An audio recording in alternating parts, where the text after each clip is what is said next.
곽수정의 뉴스 정면승부. 안녕하십니까, 곽수정입니다. 8월 8일 화요일 뉴스 정면승부 시작하겠습니다. 세계 경제가 아주 좋은 것 같죠? 미국 경제 2분기 성장률이 2.6%고요. 중국 경제도 6.9%를 쉽게 달성할 것 같습니다. EU 경제도 좋다고 그러고요. 세계 경제 유동성도 풍부합니다. 돈이 많이 풀려 있죠. 자, 이 정도면 비관론보다도 낙관론이 맞지 않겠습니까? 우리 이야기 좀 할까요? 성동조선해양 3조 원 정도 부실이 있고요. 대우조선해양 21조 6천억 원 지금 어떻게 정리되고 있는지 모르겠습니다. 현대기아차 노조 임금 협상 문제 있죠. 한국 GM의 철수 문제가 대두되고 있습니다.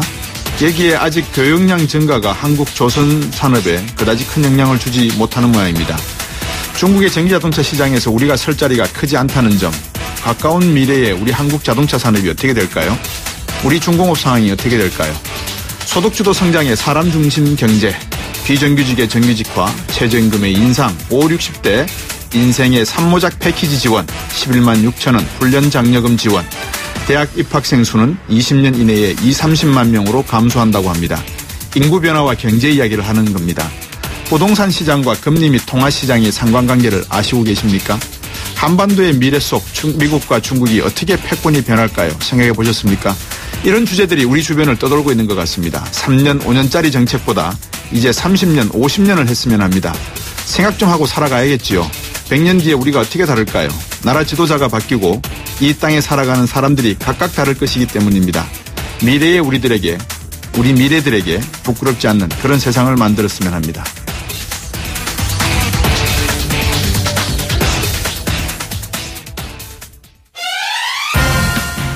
일부 준비한 순서부터 말씀드릴까요? 더불어민주당 우원식 원내대표 연결합니다. 오늘 문재인 대통령이 가습기 살균제 피해자들과 면담 갖고 공식 사과했죠. 이 문제 오랫동안 관심 가져온 우원식 원내대표와 자세한 이야기 나눠보고요. 탈원전 정책과 더불어서 산업용 전기요금 인상이 구체화되는 모양입니다. 에너지경제연구원장 출신으로 문재인 정부 에너지정책 초안 잡은 연세대 글로벌융합기술원의 김진우 교수 2부에서 전화 연결해서 여쭤보겠습니다. 그리고 3부와 4부에서는 새로운 코너 준비했습니다. 이슈 동상이몽인데요. 같은 듯 다른 두 분을 모셨습니다. 경희대학교 노동일 교수님, 인하대학교 정책대학원의 박상병 교수와 함께 안철수 딜레마에 빠진 국민의당 상황 한번 짚어보도록 하겠습니다. 청취자 여러분들도 많이 참여하셔서 경제, 정치, 사회, 문화 모든 방면에 여러분들의 의견을 같이 공유하셨으면 좋겠습니다. 우물정 0945 단문 50원, 장문 100원입니다.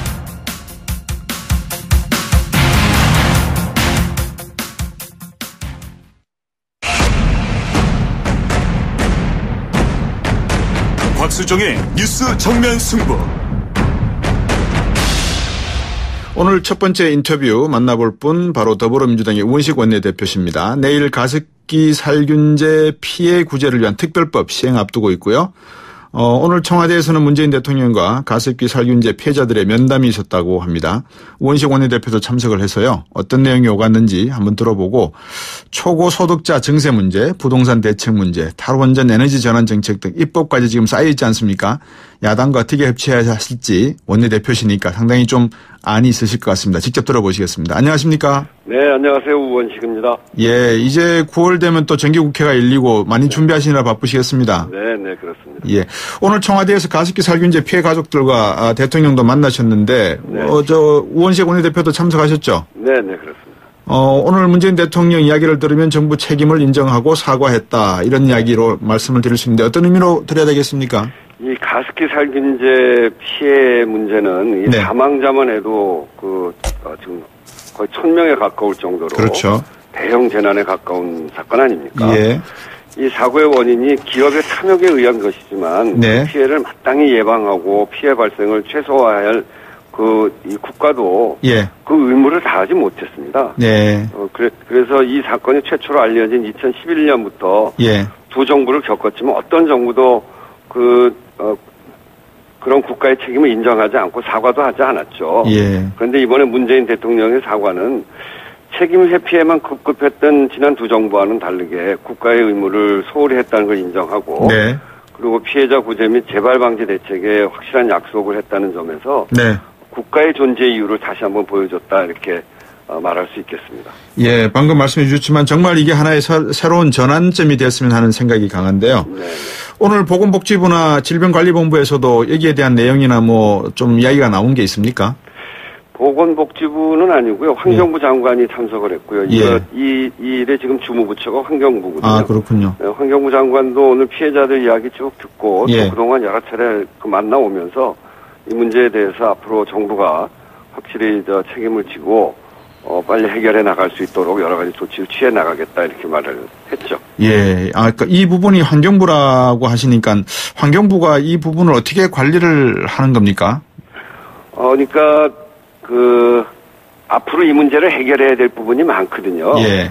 그러니까 이 가습기 살균제와 여러 몸에 나타나고 있는 질병의 인과관계 문제, 이건 이제 여러 가지 역학조사를 해야 되는 문제입니다. 그렇죠. 그런 예. 문제를 비롯해서 또 지금 특별법이 내일부터 시행이 되는데 특별법에 따라서 구제 개정을 만들고 그것을 관리하고 네. 집행하고 하는 이런 일들을 총체적으로 환경부에서 관리하게 되어 있습니다. 특별 구제 개정이 한 1250억 된다는 걸로 제가 알고 있거든요. 네네. 이거는 어떻게 모금을 한 계정입니까? 모금이라기보다도 만든 계정입니까? 제가 지난번에 국정조사 특별위원회 위원장을 하고 그걸 끝내면서 네.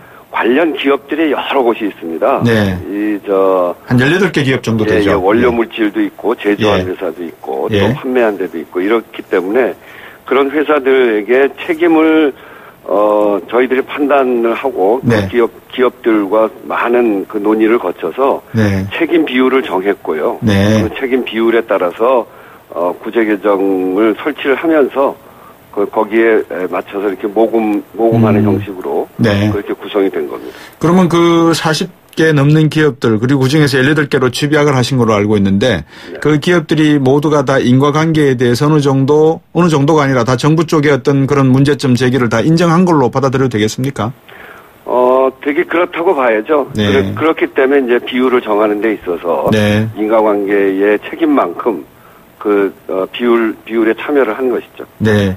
그 징벌적 손해배상 요구도 하고 있는 걸로 제가 알고 있거든요. 네. 그래서 이제 그런 내용도 그러면 내일 시행된다고 하신 특별법 그 내용에 따라서 넓게 적용받을 수 있는 그런 내용입니까? 내일 특별법 시행되어지는 특별법 안에는 징벌적 손해배상 제도가 제대로 들어가 있지는 않습니다. 네. 그거는 그때 법안을 심사하는 과정에 이제 그 법을 제가 대표 발의를 했는데 네. 법안에는 징벌적 손해배상 제도가 들어가 있었는데 심의하는 과정에 네. 징벌적 손해배상 넣는 건 무리다 이렇게 심의가 돼서 그건 빠졌고요. 이 시행되는 특별법의 가장 큰 목적은 피해자에 대한 신속한 구제 그리고 지속적인 지원 대책을 수립하고자 하는 데 있었고요. 네. 환경부 소속으로 피해구제위원회 그리고 폐질환과 폐질환 외 판정위원회를 별도로 두고 피해자에 대해서 국가가 대신 구제급여를 이렇게 지급하도록 네. 그렇게 한 것을 주된 내용으로 했고요. 또 특별구제 계정을 설치해서 네. 배상을 받을 수 없는 피해자를 국가가 대신해서 지원하도록 하는 이런 피해자 지원센터를 설치하는 것을 주된 내용으로 하고 있습니다. 예. 이게 질병에 관계되는 내용이고 한데 왜 구체적인 내용은 정부가 다 판단하셨겠습니다만 보건복지부가 아니고 왜 환경부 쪽 소관으로 바뀌었습니까? 이게 이제 어느 부처로 정할 것인가라고 예. 하는 게 주무부처를 어디로 정할 것인가를 가지고 여러 논의가 있었는데 네. 질병이기도 합니다만 이게 이제 화학물질이잖아요. 예. 화학물질 관리 전반에 관해서는 환경부가 통제를 하고 있기 때문에 그렇군요. 예, 그래서 이 화학물질 전반에 관한 책임을 환경부에다 맡기면서 예. 그렇게 정리가 됐습니다. 예. 우원식 원내대표하고 저희들이 몇 번 인터뷰를 했던 걸로 제가 기억을 하고 있습니다. 을지로 위원장 맡으실 당시에 영국에 직접 가셔서 혹시 그 레켓 뱅키저 회사의 회장도 만나고 또 사과도 받고 여러 가지 법안 만드는데 애를 많이 쓰신 거를 제가 알고 있는데 지금 이 특별법 시행 전과 후 어떻게 달라지는 건지 청취자분들에게 잠깐 좀 소개해 주시겠습니까? 네, 제가 이제 국회 국정조사 특위위원장을 맡아서 네. 혹시든 가해 기업들의 사과 그리고 재발 그러니까 이 기업들의 자발적인 배상금 출연을 이뤄낸 그러셨죠. 그런 성과가 있었죠. 예. 저로서는 굉장히 보람이 있는 일이고요. 예. 그리고 더불어서 특별법 시행으로 해서 국가의 책임에서 외면됐던 피해자들을 지원할 수 있게 된 데 그 의미가 있습니다. 네. 그렇지만 이 법이 앞에서도 말씀드렸듯이 완벽하지 못하거든요. 예. 그 심의 과정에 그렇게 되고 당시에는 그러니까요. 정부에서 특별법 만드는 거에 대해서 또 굉장히 반대를 했고요. 네네. 그래서 이번에는 이제 정부에서도 그런 입장이 아니기 때문에 네. 이런 그 새로운 법률을 지금 준비를 해서 다시 발의할 생각이고요. 네. 우선 이제 정부의 피해자 정의가 이게 협소해서 이를 확대할 필요가 있고요. 예. 그리고 피해 보상을 위한 배상 소멸시효를 연장할 필요가 있습니다. 지금 예. 피해자가 나타나기 시작한 그 모든 과정에 그 소멸시효 때문에 다 포함을 못 시킵니다. 그래서 예. 연장할 필요가 있고 예. 또 재발 방지를 위한 징벌적 손해배상제도 이런 네. 것들이 빠져 있기 때문에 네. 이것을 추가할 필요가 있습니다. 그래서 그동안 예. 준비를 해서 조만간 시일 안에 발의할 생각입니다. 좀 더 미래지향적으로 본다면 앞으로 뭐 GMO 농산물 같은 경우만 하더라도 윤자 변형 물질이 상당히 많고요. 네. 또 환경에 변이된 여러 가지 그 내용으로 인해 가지고 이 인체에 어떤 영향을 줄지 모르는 그런 내용들이 많이 있지 않겠습니까? 네, 이번 옥시 가습기 사태로 인해 가지고 조금 더 환경부가 만약에 이런 것에 관심을 갖는다면 그런 미래에 대한 대응책도 한번 고민해 놓는 게 어떨까 하는 생각도 드는데요. 네, 이번에 이제 이 가습기 살균제 문제는 전혀 예상하지 못했던 데서 예. 발생된 것이고 그러면서 이 피해가 굉장히 광범위하게 그러니까요. 오지 않았습니까? 예. 이 사태는 지금 말씀하신 앞으로 모든 화학물질 또는 GMO 이런 것의 피해를 예. 대비하라고 하는 또 하나의 네네. 교훈을 우리에게 준 것이기 때문에 그러니까요. 거기에 맞춰서 여러 가지 꼼꼼하게 잘 챙겨야겠습니다. 예. 정기국회 질문을 좀 드려야 될 것 같습니다. 시작 전에 지금 초고소득자 증세 문제 5억 원 이상 또 3억에서 5억 원 이상 이런 소득 구분도 만들어 놓으셨는데 또 부동산 대책 만들어 놓으셨고요. 탈원전 에너지 전환 정책 여러 가지 입법 과제가 지금 쌓여 있는데 이게 선진화법에 의해서 야당을 설득하셔야지만 통과되는 것들 아니겠습니까? 고민 많으시겠습니다. 그죠? 네, 굉장히 어렵죠. 지난번에 추경 통과시키는 과정도 정말 어려운 과정. 그러니까요. 속에서 통과되지 않았습니다. 예. 근데 이제 정말 다가올 하반기 정기국회 의미는 우리 사회 곳곳에 쌓여있는 불공정, 불평등 이런 적폐를 청산하고 네. 인생과 서민의 삶을 위해서 국회가 제대로 일을 해야 되는 그런 요구가 큽니다. 네. 그것에 따라서 국정감사, 예산 편성 이런 데 만전을 기해서 새로운 예. 대한민국의 청사진을 구체화 시키는데 그 집권 여당으로서 최선을 다해야죠. 예. 정말 야당도 이런 정권 교체 시대적 의미 이걸 정말 빨리 좀 깨달아줬으면 좋겠어요. 네. 그래서 무엇이 우리 국민들에게 필요한 것인가? 예. 이런 조세를 정상화하고 부동산을 안정시키고 예. 또 탈원전을 통해서 안전한 사회 건설 이런 것들이 국민의 기대에 부응하는 것이라고 저는 생각하고 있는데 네. 이런 정권 교체 시대적 의미를 야당들이 정말 제대로 좀 받아들여서 지난 추경이나 정부 조직 때처럼 이런 생산적인 국회를 원하는 야당과는 저희들이 적극적으로 협조할 생각이지만 목적기에만 여념이 없는 세력과는 또 단호하게 싸워서 민생입법, 서민 예산 관철 여기에 최선을 다해 나갈 생각입니다. 여야정 협의체 출범시키셔야 될 건데 계획이 있으십니까? 네, 지금 내용은 거의 다 돼서 이걸 이제 개문 발차할 수가 있는데 네.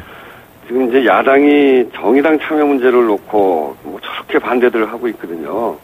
근데 사실은 이미 저 말고 저 앞에 원내대표들 간에도 저희가 이제 야당일 때죠. 네. 그때도 국회에 있는 이런 정당들이 다 참여해서 논의를 하자 이런 합의가 있었고. 예.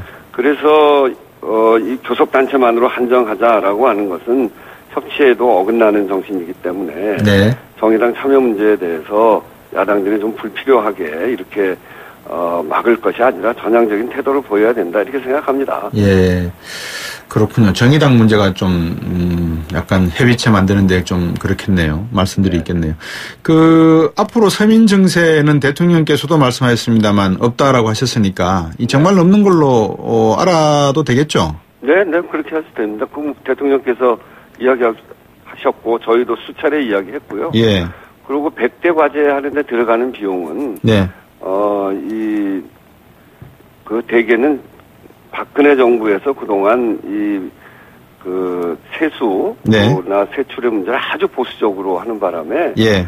이게 초과 세수가 5년 동안 70조 정도가 있습니다. 네. 그리고 그동안 너무 예산을 잘못 쓴 것들이 많거든요. 예. 시골 가면 뭐 차 한 대 안 다니는 도로 같은 걸 즐비하지 않습니까? 네. 이게 과도하게 도로를 놓는다거나 아니면 그 자원외교 한다고 그 쓰여지는 돈, 예. 4대강에 이렇게 처박는 돈 이런 것들 이렇게 불필요하게 쓰여지는 돈을 잘 정리해내면 충분히 그 예산을 감당할 수 있기 때문에 네. 서민 증세는 저희는 고려하지 않고요. 그 초고소득자, 초대기업의 증세 그 네. 문제에 대해서는 그거는 조세 정상화 차원에서 이명박 박근혜 정부 때 너무 깎아준 거를 정상화하는 차원에서 시키고 있는 거다 이렇게 말씀드리겠습니다. 자유한국당이 좀 이상한 논리기는 합니다만 담배세를 낮추려고 하는데 이 부분에 대해서는 어떻게 생각하십니까? 참 자신들이 할 때는 국민 건강을 위해서 한다고 그러고 또 예. 지금 이제 그 정권을 놓치니까 또 저희들을 애먹이려고 하는 건데 이건 완전히 좀 웃기는 거죠. 예. 알겠습니다. 아마 웃기는 자유한국당을 상대로 해서 힘드신. 자유한국당도 예. 정말 이제 우리 서민들의 삶을 위해서 예. 함께 머리를 맞대고 논의하는 그런 태도를 좀 보여주셨으면 좋겠다 이렇게 네. 말씀드립니다. 잘 알겠습니다. 오늘 말씀 잘 들었습니다. 고맙습니다. 네, 네. 예, 더불어민주당 우원식 원내대표였습니다. 입으로 돌아오겠습니다.